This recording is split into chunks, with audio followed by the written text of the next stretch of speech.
Share कर सकती थी मैं उस रिमला के साथ। और नाराजगी हुई थी ना, मान भी तो सकती। दोनों धोखेबाजों की शादी करवा दी जाए।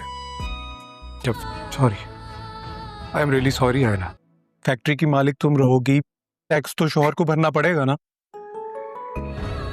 प्यार करती हूँ यार, मैं आपसे नहीं बर्दाश्त कर सकती थी आपको किसी के साथ नहीं। आप अपनी अम्मी से भी तो सारी जिंदगी नाराज थे ना, उनको मेरी बात करिए आपसे। जज्बाती होकर कोई भी फैसला करने से पहले एक इन्फॉर्मेशन देनी है। एक राफी और जोया ने बताया, आदत पागल लड़की को अपनी मोहब्बत का एहसास हो चुका। आदत ही हो गई मुझे हर एक को हकारत की नजर से देखने की। बेटे को माफ कर देना और दुआ करना मेरे बेटे की। सबको माफ कर चुका। हम दोनों को माफ कर दो।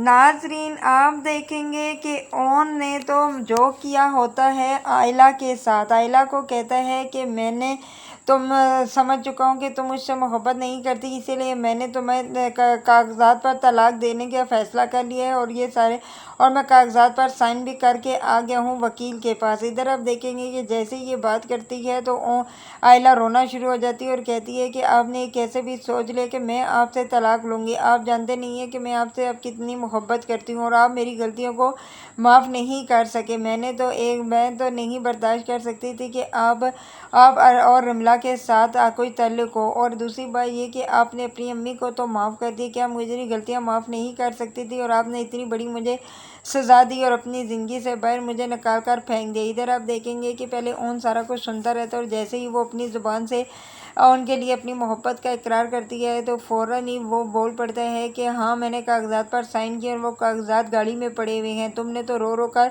बुरा हाल कर लिया और सारा मेकअप भी ख़राब कर लिया। जाओ गाड़ी में से कागज़ लेकर आओ। इस पर वो और ही ज़्यादा रोना शुरू हो जाती है और कहती है कि मैं नहीं जाऊँगी लेने के लिए। तब वो आगे से ओन बोलता है कि वो गाड़ी में कागजात पड़े हैं, हाँ मैंने साइन किए हैं फैक्ट्री के कागजात पर, वो फैक्ट्री तुम्हारे मैंने नाम कर दी। जैसे ही ये सुनती है तो आयला के जैसे कि हैरान होकर रह जाती है कि क्या मतलब। तब वो कहता है कि हाँ, मैंने साइन किए हैं फैक्ट्री के कागजात पर, आज से तुम मालिक हो और मैं सिर्फ फैक्ट्री का टैक्स भरूँगा। इस पर आप देखेंगे कि आयला खुश हो जाती है और वो फ़ौरन ही ओन के गले लग जाती है और कहती है कि वाकई ओन, मैं आपसे बहुत मोहब्बत करती हूँ।